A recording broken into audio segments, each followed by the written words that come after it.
बापू तेरे कन्ने एक सरप्राइज रखा है मैंने। वो कौन सा सरफराज है? सरप्राइज नहीं बापू, और सरप्राइज कब है, जब हम उधर कॉलेज, अच्छा जब हम उधर कॉलेज में पढ़ा था ना, तन्ने मुझे कोशिश करके कॉलेज में तो दाखिल करवा दिया। जब मुझे तू उधर पैसे देता था ना, हाँ, पढ़ने के लिए तो मैं थोड़े बहुत, मैंने कहा बापू ने इतनी मेहनत करी है मेरे लिए, तो मैं थोड़े बहुत उसमें से पैसे रख रख के ना, अच्छा मैंने वो प्लाट लिया अपना। प्लाट लिया है? हाँ बहुत अच्छा किया, तूने तो बताया भी नहीं, मारा था भी प्लाट लिया है।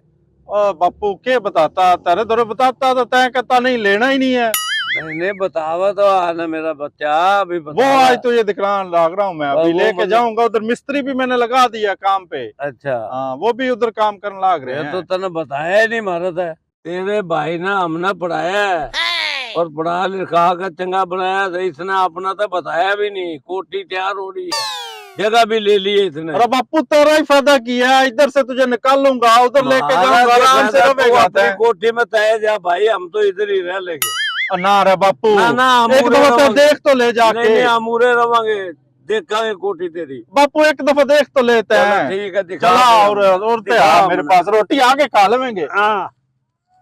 देख तो सही उधर जाके बेटा, दिखा कौन सी तैयार करी है तेरे कने क्या किया है मैंने। A few moments later. इधर देख मिस्त्री शिस्त्री मैंने लगा दी। गली ठगी लाई है बेटा, तने बताया ही नहीं। ना रे भाई, ना तने कोठी तैयार कर ली, तने ठगी लाई है हमारे गली। ना रे बापू, जेड़े तो पैसे देवे मैं उधर इकट्ठे कर करके ये देख काम सारा कर बीच में यो देख काम। ये मिस्त्री ऊपर वाली छत ठगी करी है। ना बापू, ना उधर से निकालेगा झुग्गियों से। नहीं हम को नहीं आवा भाई। ना भाई उधर से निकाल। ना हम नहीं आवा उधर। बापू तारा और अम्मा का वो हम भाई उधर को नहीं रवा। अरे बापू छोड़ देते हैं, मोड़े दांत चंगे हैं, अपना कमाया खाया झुग्गियां का मैं बेहतरीन नहीं तेरा लिए इतनी हम नहीं रंधे भाई उधर। वो देख मिस्त्री भी पूछ देख लिया भाई, मिस्त्री भी ला रखा है। कोठी है तेरी ठीक है भाई, तन्ने रहना। कैसा वो सरप्राइज है मेरा? ठीक ठाक है भाई, सरप्राइज तेरा बेहतरीन है।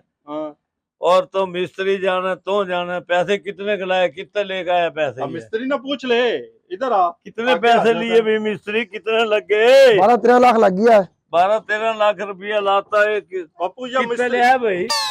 बापू तूने उधर भेजा था ना, हाँ। उधर साथ साथ बच्चों को ट्यूशन भी पढ़ाता रहा हूँ मैं, तो साथ पैसे भी इकट्ठे करता मेरा बेटा तो कोठी तैयार करिए तो तय रहेगा। ना बापू, नहीं आवेगा तो मैं मोड़े रवांगे।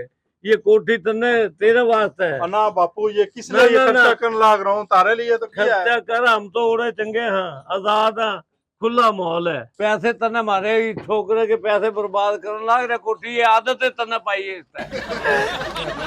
कोठी की आदत तन्ने पाई है। पैसा तन्ने लवाया हमारे छोरा का। बापू जान दे, उसने क्या कसूर है इसमें? तो उसका कसूर है भी, उसने देर तक किया है तो वो मिस्त्री लगे है ना।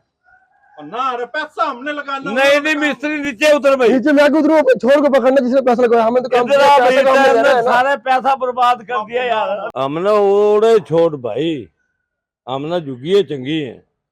कोठी में तय रहो, हम झुग्गी आजाद रवांगे, आजाद पंछी हम। बापू नहीं तू रहने लग रहा था, तने छोड़ा छोड़ गया हमने। मैं झुग्गिया में रहूंगा तो अपना, मैं तो जाऊंगा। ना इधर रह तू। ना इधर बात सुन।